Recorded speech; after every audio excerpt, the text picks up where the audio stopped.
Welcome to Rob Schmitt Tonight. During the summer of 2020, the New York Times shoved its op-ed editor out the door. James Bennett was forced to resign after mass outrage within the paper over Bennett publishing an op-ed by Republican Senator Tom Cotton. Cotton's piece called for potential military action to be taken against BLM and Antifa rioters as they burned and looted our cities for weeks, destabilizing the country before the 2020 election to help Democrats win power. Last week, James Bennett stated the New York Times had moved from a standard liberal bias, which is obvious in most Western media, to what he described as illiberal.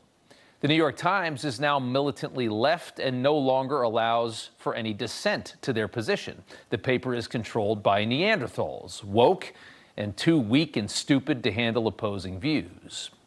The New York Times blasted back, saying James Bennett, the liberal editor that they ran out, was totally out of line. And then, just a couple days after that, the New York Times, which had a mutiny over an op-ed by one of the most popular and well-educated Republicans in Congress, published an op-ed by basically a member of Hamas on Christmas Eve. And then yesterday on Christmas, just blocks from the New York Times, we saw this.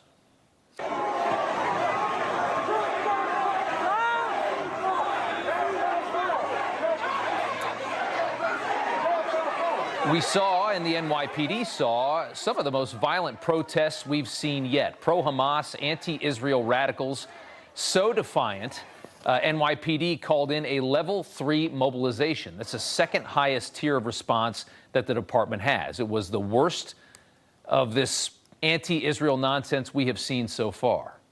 At the entrance to Chicago's O'Hare Airport, an anti-Israel group blocking thousands from making their flights home.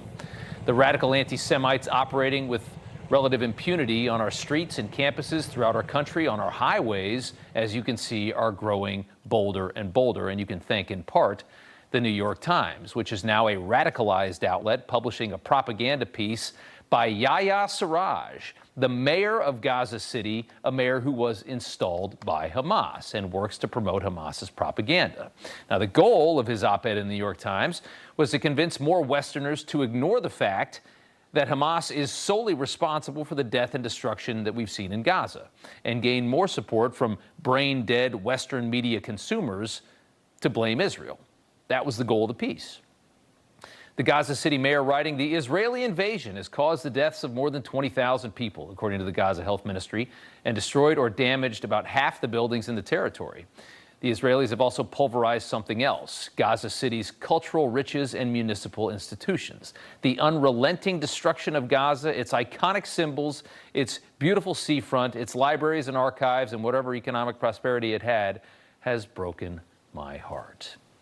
Yes, and none of that would have happened, sir, if the terror group that installed you hadn't committed the most horrific atrocities imaginable 2.5 months ago in October.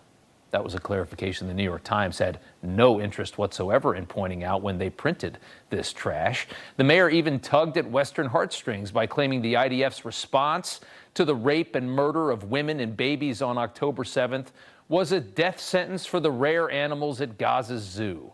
Many of its animals killed or starved to death, including wolves, hyenas, birds, and rare foxes, he cried, which is smart propaganda, as Westerners are often more enraged by the death of an animal than some random person. The New York Times now aligning, though, with the barbaric mongrels of Hamas, making it harder and harder for Israel to do what is an already nearly impossible job, which is cleaning out the Gaza Strip, making the Middle East forever safer, removing an ideological cancer that even Arab states want gone. The Times is making that process much harder, working to convince more and more Western liberals to support a ridiculous ceasefire. Most of our TV media follows the lead of papers like the New York Times, where the Times manufactures outrage. Places like CNN soon will follow, and we saw some of that this morning on CNN. Our troops are finding right now on the ground in certain neighborhoods in Gaza pictures of children, women with guns, Hamas uniform tailored for children, and a Hamas terrorist that we have arrested just admitted on record. Does that make the children? Does that make the children justifiable enemies to you?